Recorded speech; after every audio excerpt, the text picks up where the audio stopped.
नमस्कार, न्यूज 11 भारत देख रहे हैं आप। आपके साथ मैं हूं अभिषेक भारती। दिल्ली में सीएम हेमंत सोरेन ने न्यूज 11 भारत से खास बातचीत की है, एक्सक्लूसिव बातचीत की है। इस बातचीत में सीएम ने अपने 2 दिवसीय दिल्ली दौरे को लेकर हर पहलू पर चर्चा की है। देखिए सीएम हेमंत सोरेन से खास बातचीत।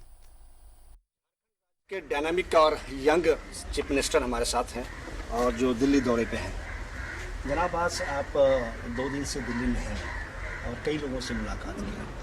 क्या लगता है कि जो झारखंड में चल रहा है, 1 साल आपने पूरा किया, खुद राहुल गांधी से मुलाकात किया, गृह मंत्री से मुलाकात आपने की है, सरकार सब कुछ बेहतर है या और उसको बेहतर करने के लिए और क्या लगता है कि और बेहतर हो जिससे केंद्र सरकार आपको मदद करे? देखिए, आज 1 साल के बाद मैं पहली बार झारखंड के बाहर अपने कदम रखा हूँ और संयोग से वो कदम मैंने दिल्ली पर ही रखा, क्योंकि राजनीतिक अखाड़े के हम लोग सिपाही हैं और दिल्ली राजनीतिक हेडक्वार्टर भी है और संयोग से हमारे भी सहयोगी यहाँ रहते हैं।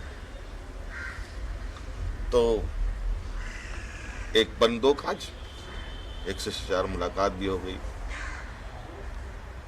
इसके साथ साथ केंद्र सरकार के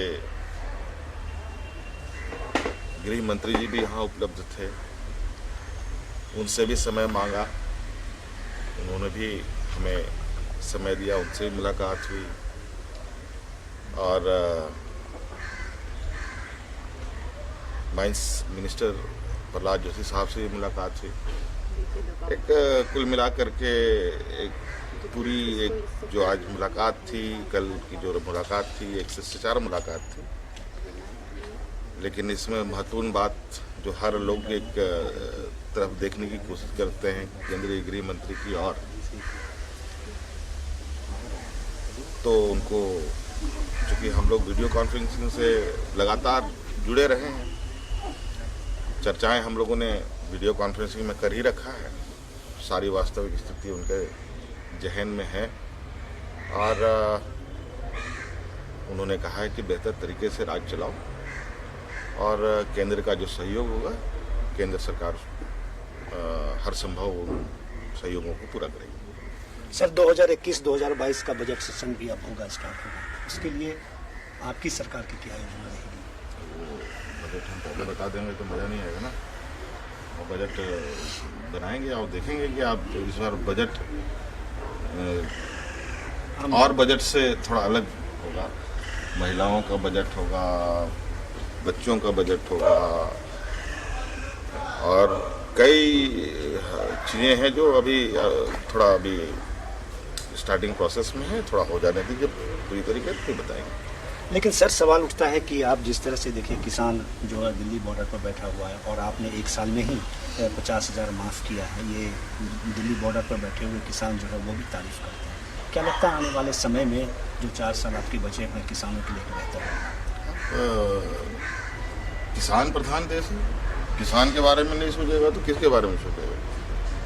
पहले पेट भरेगा तब ना आगे कोई काम करेगा भाई। जो अन्नदाता ही अगर यदि दुखी हो, अन्नदाता ही अगर यदि खत्म हो जाए तो फिर आगे हम लोगों का आपका कैसे चलेगा, घर द्वार चिंता का विषय हो जाएगा ना। तो आज उनकी इस जंग में हम लोग बिल्कुल उनके समर्थन में। सब टीकाकरण आपने देखा और आप लोगों ने जिस तरह से टीकाकरण किया, कई सवाल भी उठे हैं। सवाल उठे हैं, ये बात सही है और सवाल अभी भी ज्यों का त्यों ही है। ये हमने सवाल नहीं उठाए हैं, सरकार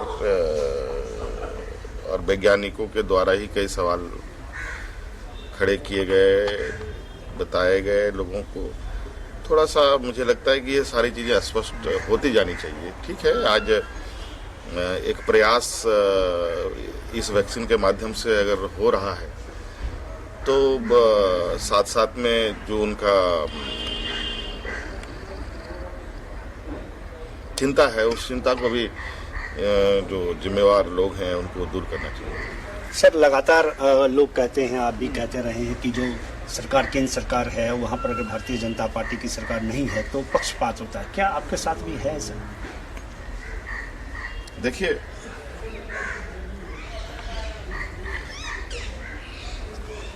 थोड़ा ये आभास तो सभी लोग, चूंकि अभी जो स्थिति है देश में, लोगों का जो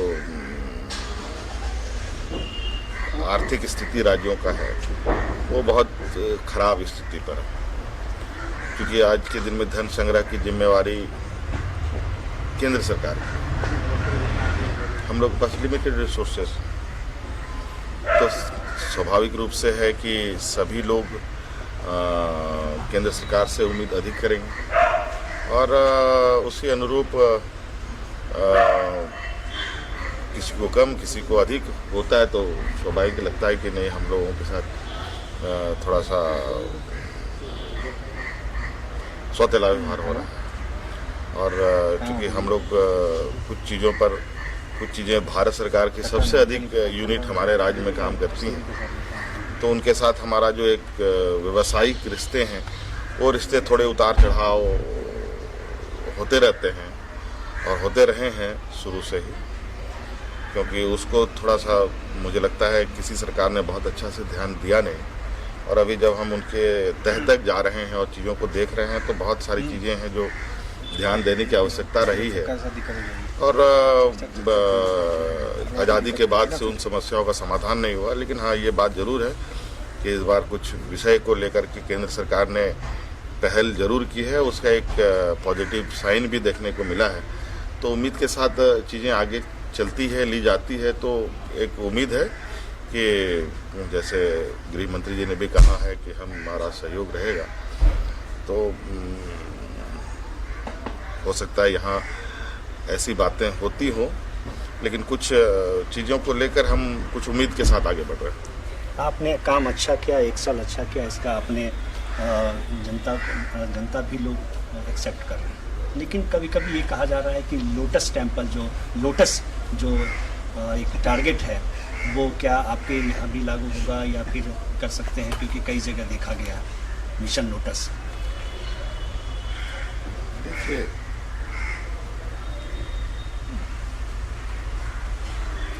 मिशन लोटस कहाँ प्रभाव है कहाँ नहीं है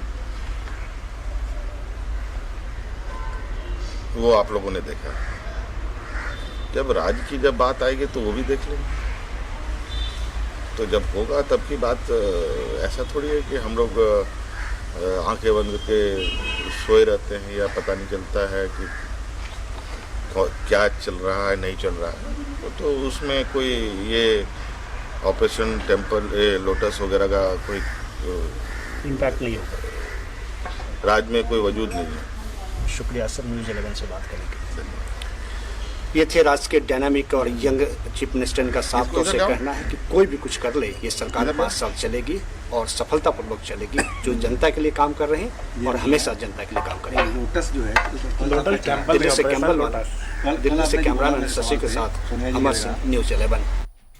तो ये एक्सक्लूसिव बातचीत हमने आपको सुनाई है और अब मुद्दे पर आते हैं। मजबूत सचिव आखिर क्यों मजबूर हो गए? मजबूती से मजबूरी का सफर क्यों तय किया गया? वो सचिव जो ईमानदार थे, आज उनसे जनता सवाल पूछ रही है कि आप कार्रवाई कर क्यों नहीं रहे। हमने भी सोचा कि ईमानदार सचिव साहब कार्रवाई आखिर कर क्यों नहीं रहे, तो जो जवाब मिला आप खुद देखिए इस रिपोर्ट के जरिए। आपको कई सीओ के कच्चे चिट्ठे दिखाए,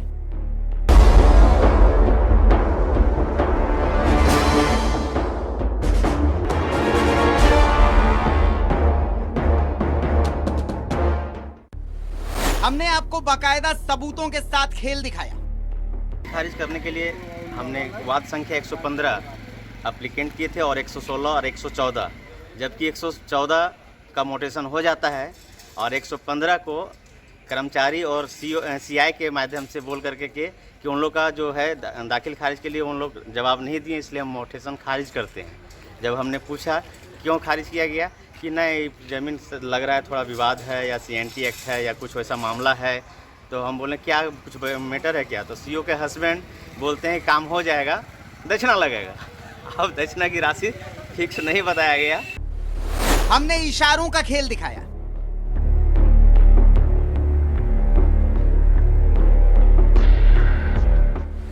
हमने पीड़ितों की फरियाद दिखाई, हमने तोता दिखाया।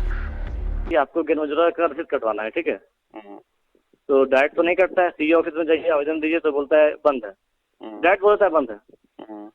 दोनों शर्मा के पास जाइए, बोलता है 3000 लेंगे, 4000 लेंगे, मतलब जो मर्जी हो गया बोल देता है, ठीक है। तो उससे पैसा लिया, तो वहाँ से लॉक खोल दिया, फिर कस्टमर को बोलता है कि इसका लॉक हम खोल दिए, जाके इसका रसीद काट लीजिए, कट जाएगा। हमने मैना दिखाई, पर भू राजस्व विभाग ने सिर्फ ठेंगा दिखाया। क्या कोई एक्शन हुआ? आखिर मजबूत भू राजस्व सचिव साहब मजबूर क्यों हो गए? क्यों एक्शन लेने से पीछे हट रहे ईमानदार सचिव साहब? जब हम गिरिडीह सीईओ के खिलाफ सबूतों की खोज में जुटे थे, तो खोजते खोजते हमें एक कंप्यूटर ऑपरेटर मिला। इस कंप्यूटर ऑपरेटर को गिरिडीह सीईओ के कोप का शिकार होना पड़ा था। हालांकि किसी वक्त में ये कंप्यूटर ऑपरेटर हमारे सीईओ साहब का खास हुआ करता है, लेकिन अब नतीजा ये हुआ कि उससे नौकरी से भी हाथ धोना पड़ा। खैर, जब उससे बात हुई तो हमें अंदाजा हो गया था कि भू राजस्व सचिव साहब इस मामले में भी एक्शन नहीं लेंगे। सबसे पहले आप ये बातचीत सुनिए। तो सचिव जो थे डीसी साहब के चाचा हैं, डीसी राम कुमार सिन्हा। राम कुमार सिन्हा उनसे बहुत। किसके चाचा थे? डीसी साहब के राहुल सिन्हा। ये तो अच्छा, ये राहुल जी की चाचा है, अपना चाचा राम कुमार जी। तो वो क्या किए हैं कि इनसे राम कुमार सिन्हा जज साहब के बेटे हैं क्या ये? कौन? ये राहुल जी? नहीं, ये हम लोग तो उतना नहीं पता। क्या राम किए? कुमार जी का एगो भाई। अच्छा चलिए, खैर उससे क्या मतलब, हम लोग को क्या बता रहे थे? तो इसके बाद इन पर पेपर ऊपर में भी छपा, लेकिन कोई डीसी साहब कार्रवाई नहीं इन पर। तो इस तरह कोई लोग भी गया भी, माननीय विधायक भी बोले कि बहुत बदमाश है सर, ऐसे है वैसे। तो लास्ट समय है, छोड़ दीजिए। अब सवाल यह है कि रामकुमार सिन्हा कौन है? रामकुमार सिन्हा गिरिडीह डीसी राहुल सिन्हा के चाचा हैं। ये तो हमें पता चल गया, पर रामकुमार सिन्हा का नाम हर सीईओ क्यों ले रहा है? रामकुमार सिन्हा का तमाम सीईओ से आखिर क्या वास्ता? तो जनाब रामकुमार सिन्हा भू राजस्व विभाग के अधिकारी हैं और सूत्र कहते हैं हमारे ईमानदार सचिव साहब के करीबी भी हैं। क्या इसलिए किसी सीईओ पर कार्रवाई नहीं हो रही? अब जवाब तो सचिव साहब को देना है। कार्रवाई करें। तमाम मामलों की खोजबीन करते करते कभी हम उड़ीसा चले जाते हैं, कभी हम छत्तीसगढ़ घूम के आ जाते हैं। हम तमाम जगह घूमे। ईमानदार भू राजस्व सचिव साहब, तमाम जगह हम घूमे। हम पत्रकार हैं, धूल फांकना हमारा काम है। हम धूल फांकते फांकते एक डीड हमारे भी हाथ लग गई, और इत्तेफाक से ये डीड बहुत इत्तेफाकी डीड है। इस डीड के बारे में भी हम आपको दिखाएंगे। थोड़ा दिल थाम के बैठिए, वक्त लगेगा। आपके सामने हम बाकायदा एक एक पन्ना पढ़ के बताएंगे उस डीड का, इंतजार कीजिए। लेकिन भू राजस्व सचिव साहब, माफ कीजिए, ईमानदार भू राजस्व सचिव साहब, आपकी ईमानदारी पर किसी को कोई शक नहीं है। हम भी आपकी ईमानदारी को बार बार दोनों हाथ जोड़ करके और सलाम ठोकते हैं, लेकिन कम से कम इस सलाम ठोकने की लाज रखिए, कार्रवाई कीजिए। आप कार्रवाई नहीं कर रहे हैं तो जनता के मन में सवाल उठ रहा है। जनता पूछ रही है कि जब भू राजस्व सचिव साहब, ईमानदार भू राजस्व सचिव साहब, ईमानदार पथ निर्माण सचिव थे, तो उस वक्त भी पथ निर्माण के तमाम घोटालों से सचिव साहब बड़ी आसानी से साइड हो गए। यह भी एक इत्तेफाक था। अब इत्तेफाक यह है कि आपके हाथ में भू राजस्व विभाग है। भू राजस्व विभाग में तमाम तरह के घोटाले हम लगातार उजागर कर रहे हैं। आपके नीचे अंचल अधिकारी कबूल कर रहे हैं कि वो ऊपर वालों तक खिलाते हैं। आखिर कौन है ये ऊपर वाले? राम कुमार सिन्हा जी से आपका संबंध क्या है? कौन है राम कुमार सिन्हा जी जिनके बारे में बातचीत हो रही है? आखिर कौन है वो? अब इसका जवाब तो आपको ही देना पड़ेगा। सवाल हम नहीं कर रहे, हम अभी भी कहते हैं कि आप बहुत ईमानदार हैं, लेकिन आपकी ईमानदारी का सबूत आपको देना पड़ेगा सर, कार्रवाई करके देना पड़ेगा।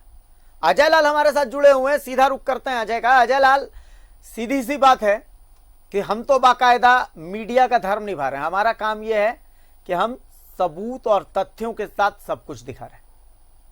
एक एक पॉइंट, कोई ऐसे ही इशारा करता है, कोई फोन पर बोलता है, ऑडियो हम लोगों के सामने रख रहे हैं, डीड हम लोगों के सामने रख रहे हैं, इशारे हम लोगों के सामने रख रहे हैं, यहां तक कि BMW में घूमने वाले तोते को हम सामने रख रहे हैं, लेकिन उसका नतीजा क्या मिल रहा है? आखिर कार्रवाई क्यों नहीं हो रही है?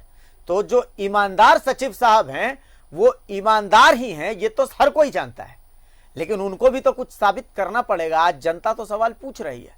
आप हमारे फेसबुक लाइव देखिए अजय, उस पर लोग सवाल पूछ रहे हैं, अभी लाइव सवाल पूछ रहे हैं कि कुछ नहीं होगा, आप कांव कांव करते रह जाइए। अजय। बिल्कुल अभिषेक, देखिए कुछ ऐसे ही व्यवस्थाओं को देखते हुए बहुत पहले वसीर बद्र ने लिखा था कि कोई यूं ही बेवफा नहीं होता, कुछ तो मजबूरियां रही होगी। जी बहुत चाहता है सच बोले, लेकिन क्या करे हौसला नहीं होता। फिर उन्होंने आगे लिखा कि तुम इस शहर में क्या नए आए हो, रुक गए राह के हादसे देखकर। तो ये पूरी तरह से आप थोड़ा फ्लैशबैक में जाएंगे तो जनवरी में जब नई सरकार बनी थी, दिसंबर के बाद 2019 दिसंबर में जो सरकार बनी थी नई, और उसके बाद से जो एपिसोड चला था टेंडर घोटाले का, हमने पार्ट 1, पार्ट 2, पार्ट 3 कितना पार्ट हमने दिखाया, लेकिन आज की तारीख में कोई भी ऐसा अधिकारी नहीं मौजूद है इस झारखंड में जो टेंडर घोटाले की बात करे, जिक्र करे। एक कमेटी बना दी गई थी, उसका रिपोर्ट क्या हुआ, कौन दोषी थे, तमाम लोग खुलेआम घूम रहे हैं, तमाम लोगों ने व्यवस्था को अंगूठा भी दिखाया। और अब ये सीओ का जो कारनामा है, लगातार एक अधिकारी 3 फिंगर दिखाता है कैमरे में। जिस जमीन के बारे में हमने सवाल पूछा था वो 54 करोड़ रुपए की जमीन है, और उस एवज में वो अधिकारी कह रहा है कि 3, यानी कि हम क्यों ना 3 करोड़ रुपया मान ले। और जिस अधिकारी की आप चर्चा कर रहे हैं राम कुमार सिन्हा जी, ये तमाम ऐसे तंत्र के पेच हैं जिसने तमाम व्यवस्थाओं को अपने जाल में ले रखा है, अन्यथा कार्रवाई क्यों नहीं होती। देखिए एक बात यह भी है कि कई बार कहा गया है कि न्याय आप करें नहीं, न्याय करता हुआ आपको दिखना भी चाहिए। वो कौन सी व्यवस्था है, वो कौन सा तंत्र है? मुझे लगता है कि तमाम ऐसे अधिकारी जिनका नाम ऑफ कैमरा ऑन कैमरा आ रहा है, ये तमाम लोगों ने सूबे के युवा मुख्यमंत्री हेमंत सोरेन को गलत फीडिंग करनी शुरू कर दी है, गलत जानकारी देनी शुरू कर दी है। मुझे अब भी विश्वास है कि युवा मुख्यमंत्री हेमंत सोरेन ऐसे अधिकारियों पर नकेल कसेंगे। और जिस प्रकार से कारनामा है, आप बहुत दूर क्यों जा रहे हैं, गिरिडीह क्यों जा रहे हैं, आप कांके ब्लॉक में देखे पूरा का पूरा नदी को लोगों ने जमीन मिट्टी से समतल कर दिया। क्या रिपोर्ट हो, उस रिपोर्ट की क्या गूंज हुई, क्या सुनाई पड़ा, क्या कार्रवाई हुई? आज सभी लोग जस के तस काम कर रहे हैं। एक स्पष्टीकरण 100 कौज के बाद ये पूरा मामला, मुझे लगता है कि ये पूरा का पूरा तंत्र इस प्रकार से लोगों ने व्यवस्था को बना रखा है कि तमाम लोग मैनेज हैं या फिर मैनेज करने की कोशिश में है, अन्यथा सभी लोग जानते हैं अभिषेक। अच्छा, सबसे बड़ी बात है अजय, सबसे बड़ी बात है ऊपर अजय, सबसे बड़ी बात है कि जिन सचिव साहब की हम बात कर रहे हैं, कभी बहुत मजबूत सचिव के रूप में जाने जाते थे। अगर हम के सोन साहब की बात करें तो पथ निर्माण विभाग का जिम्मा इनके पास था। पथ निर्माण विभाग में पिछली सरकार में सबसे ज्यादा घोटाले हुए। हमने तथ्यों के साथ वो रिपोर्ट्स दिखाई, हमने स्टिंग ऑपरेशन में खुलासा कर दिया। लेकिन उस पूरे कीचड़ से हमारे ईमानदार सचिव साहब बच निकले। बच ऐसे निकले कि उनका दामन तो साफ रहा, और हम मानते हैं कि वो ईमानदार है। जनता कहती है वो ईमानदार है, हम मानते हैं वो ईमानदार है। लेकिन अब जब वो भू राजस्व सचिव का जिम्मा संभाल रहे हैं, अब भू राजस्व विभाग में सबसे ज्यादा घोटाले हो रहे हैं। हम बाकायदा तथ्यों के साथ, स्टिंग ऑपरेशन के साथ, डीड्स के साथ इसका भी खुलासा कर रहे हैं। आज भी हम कह रहे हैं कि हमारे ईमानदार सचिव जी, हमने कभी उनकी ईमानदारी पर सवाल खड़े नहीं किए। लेकिन जनता पूछ रही है कि भाई कार्रवाई कब होगी? आखिर क्यों एक मजबूत सचिव मजबूर सचिव होता नजर आ रहा है? अजय। बिल्कुल अभिषेक, आपने बिल्कुल सही कहा है कि एक शेर है कि बहुत शोर सुना था पहलू में दिल का, चीरा तो कतराए खून भी ना निकला। बिल्कुल वही कहानी है। तमाम तरह की चीजें के जब हम लोग फील्ड में जाते हैं, जब कैमरा ऑन होता है तो ऐसे ऐसे अधिकारियों के नाम लोग लेते हैं। वो तमाम चीजें न्यूज 11 के पास है। पूरा का पूरा 43 मिनट का गिरिडीह सीओ का स्टिंग ऑपरेशन मेरे पास है। उसके बाद कांके ब्लॉक के जो सीओ है, नामकुम चले जाइए, वहां के सीओ की पूरी कहानी है कि कैसे वो चीजों को गलत और सही को अच्छा, गलत कर सबसे बड़ी देती बात है। अजय मामला है अजय, मुझे अभी विश्वास है। अजय देखिए, अभी लाइव कमेंट में आपको पढ़ के सुना देता हूं। एक देवघर से दर्शक हैं, उनका कमेंट है, नाम नहीं ले रहा मैं उन दर्शक का। कुछ नहीं होगा सर, अभी तक तो कुछ हुआ नहीं, आप लोग चिल्लाते रहिए। ये दर्शकों के कमेंट्स हैं। अगर कार्रवाई नहीं होगी तो इस ईमानदारी पर जनता का विश्वास कितना रह जाएगा? बिल्कुल अभिषेक, देखिए मैं अभी यह मानकर चला हूं कि पूरे चीजों को सरकार संज्ञान में ले रही होगी। ये कह देना कि कार्रवाई नहीं होगी, जो लोग हमारे दर्शक हैं, राज्य की 3.25 करोड़ जनता से हमारा सरोकार है। क्योंकि हम और आप जब पत्रकारिता की बात करते हैं तो सबसे निचले पैदान पे बैठे व्यक्ति की बात करते हैं। किसी की कोई जमीन हड़प ले रहा हो, किसी के डीड में कोई फर्जीगिरी कर रहा हो, तो यह मानकर अभी भी मैं चल रहा हूं कि यह न माना जाए कि कार्रवाई नहीं होगी। क्योंकि सरकार के अपने तंत्र होते हैं, कई प्रकार के शोकॉज नोटिस लोगों को दिया जाता है। तो मुझे यह विश्वास है, और के सोन जो भू राजस्व सचिव हैं, उन पर भी विश्वास है कि आज न कल वो कार्रवाई करेंगे। नहीं कार्रवाई करेंगे तो परसेप्शन गलत बन जाएगा।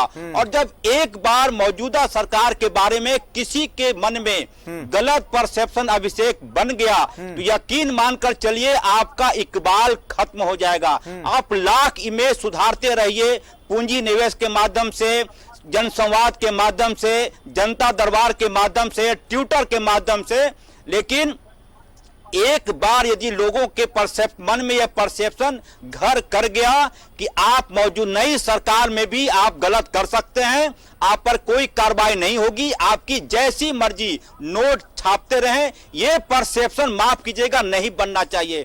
यदि ये परसेप्शन लोगों के मन में बन गया अभिषेक, तो यकीनन ये मौजूदा सरकार के लिए अच्छी बात नहीं होगी। लिहाजा मुझे अभी भी विश्वास है कि सरकार इन चीजों को संज्ञान में ले रही होगी। ऐसे भ्रष्ट सीओ की सूची जरूर बन रही होगी। अच्छा, कुछ लोग रिटायर करने वाले हैं 31 जनवरी को, उन पर भी कार्रवाई होगी कि रिटायरमेंट के भी। अजय, क्या इत्तेफाक पर विश्वास रखते हैं आप? देखिए, इत्तेफाक की बात नहीं है। मैं बार बार कह रहा हूं कि मुझे मौजूदा सरकार पर पूर्ण विश्वास है। राज्य के युवा मुख्यमंत्री हेमंत सोरेन पर पूरा विश्वास है कि वो अपने परसेप्शन को लेकर बहुत ज्यादा चिंतित हैं। कई उलझनें आती हैं जब आप सरकार में रहते हैं, महागठबंधन की सरकार। इत्तेफाक से मेरे साथ एक इत्तेफाक हो गया है। मैं घूमता घूमता पत्रकारिता का एक वो जो कीड़ा होता है वो कभी मुझे उड़ीसा ले जाता है, कभी मुझे छत्तीसगढ़ ले जाता है, और इत्तेफाक से एक इत्तेफाक मेरे साथ हुआ। मुझे मालूम अभिषेक आपके पास एक ऐसी डीड है बिल्कुल, और ऐसी डीड कुछ कागज आपको मिले हैं जिसमें बड़े चेहरे पर्दाफाश हो सकते हैं। बिल्कुल, हालांकि इत्तेफाक से मैं इत्तेफाक पर विश्वास नहीं रखता था, लेकिन इत्तेफाकन वो डीड मिल गई है तो अब मैं इत्तेफाक पर विश्वास रखने लगा हूं। तो हमारे ईमानदार सचिव भी कुछ दिनों बाद इस इत्तेफाक पर विश्वास करने लगेंगे। इंतजार करना है बस उन्हें भी और जनता को भी। धीरे धीरे हम उस कड़ी को ही पकड़ चुके हैं जिस कड़ी के सहारे हमें पता चलता है कि एक मजबूत सचिव मजबूर सचिव में कैसे कन्वर्ट हो जाता है। हम तो उम्मीद करते थे कि भाई एक्शन होगा, लेकिन जहां पर हम सोचते थे कि एक्शन होना चाहिए, एक्शन फिल्म देखने की उम्मीद कर रहे थे, हम सोचते थे कि तड़ातड़ सस्पेंशन होनी चाहिए कि हम तो सबूत ला करके रख रहे हैं, सीधा ऐसे भ्रष्टाचारियों को जो जनता को खून के आंसू रुला रहे हैं उन्हें सीधा होटवार भेज देना चाहिए था। मगर कुछ तो मजबूरियां रही होंगी हमारे ईमानदार सचिव साहब की, जो अभी तक वो चुप्पी हैं, साधे हुए हैं। कुछ तो मजबूरी रही होगी हमारे ईमानदार सचिव साहब की, जो उन्होंने अब तक कोई एक्शन नहीं लिया है। कुछ तो मजबूरी रही होगी हमारे ईमानदार सचिव साहब की, जो वो ऑफ द कैमरा कहते हैं कि भाई देवघर डीसी की जांच रिपोर्ट ही गलत है। कुछ तो मजबूरी रही होगी अजय।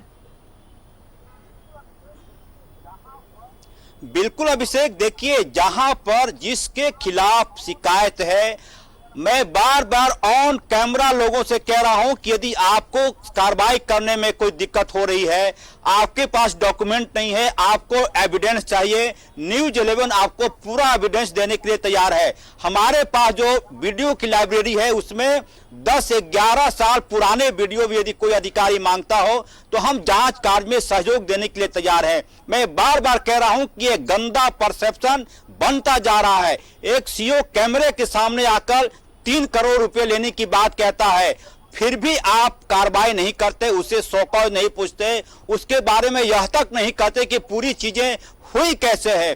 तो वही हो रहा है कि परसेप्शन ठीक नहीं बन रहा है। युवा मुख्यमंत्री महागठबंधन की सरकार है, उनकी छवि को लेकर तमाम लोग सचेत हैं और मुख्यमंत्री खुद भी अपनी छवि, अपनी सरकार की इमेज को लेकर चिंतित है। एक छोटी सी शिकायत आती है ट्विटर पर, मुख्यमंत्री कार्रवाई कर देते हैं। तो मुझे लगता है कि मुख्यमंत्री तक अधिकारियों का जो वर्ग है, एक खास वर्ग, मैं खास वर्ग का नाम ले रहा हूं, वो सही तस्वीरें नहीं पहुंचा रहे होंगे और यकीनन ये सही तस्वीरें उन तक पहुंचेगी तो कार्रवाई होगी। मैं धैर्य में विश्वास करता हूं अभिषेक, लिहाजा अभी भी मुझे विश्वास है कि के सोन, भू राज्य सचिव, मुख्यमंत्री हेमंत सोरेन ऐसे भ्रष्ट अधिकारियों पर जरूर कार्रवाई करेंगे। बिल्कुल, मैं तो सिर्फ इतनी बात कहता हूं अजय कि रामधारी सिंह दिनकर जी ने कहा था कि याचना नहीं अब रण होगा, जीवन जय या कि मरण होगा। और मैं कहता हूं कि जांच नहीं अब एक्शन होगा, जीवन जय या कि मरण होगा। हम तो यही उम्मीद करते हैं कि एक्शन होगा, सचिव साहब की नींद खुलेगी, सचिव साहब एक्शन लेंगे और अपनी ईमानदारी, मैं अभी भी टेबल ठोक करके मैं कह रहा हूं कि सचिव साहब ईमानदार हैं। जनता अगर बोलती है तो सचिव साहब ईमानदार हैं, उनकी ईमानदारी को मैं दोनों हाथ जोड़ करके और सैल्यूट कर रहा हूं। लेकिन फिर से सवाल यही है कि अगर जिंदा हो तो जिंदा दिखना जरूरी है। तो ईमानदार हैं सर आप, तो आपकी ईमानदारी दिखनी जरूरी है। बिल्कुल, आप नोटिफिकेशन जारी कीजिए, इनको निलंबित कीजिए जो भ्रष्टाचारी हैं। आप किस बात से डर रहे हैं? आप तो ईमानदार हैं, आप गैरतमंद हैं, आपको तो तुरंत एक्शन लेना चाहिए। हम यही उम्मीद करते हैं। चलिए, बहुत शुक्रिया अजय आपका, और हम उम्मीद यही करते हैं ईमानदार सचिव साहब कि आप एक्शन लेंगे, आप अपनी ईमानदारी जनता को दिखाएंगे। फिलहाल बहुत शुक्रिया अजय आपका, और फिलहाल मुझे इजाजत दीजिए। थोड़ी देर बाद फिर हाजिर होता हूं आपके सामने एक नए मुद्दे के साथ। कहीं जाइएगा मत, टीवी पे बने रहिए न्यूज़ 11 भारत के साथ। एक छोटा सा ब्रेक ले रहे हैं।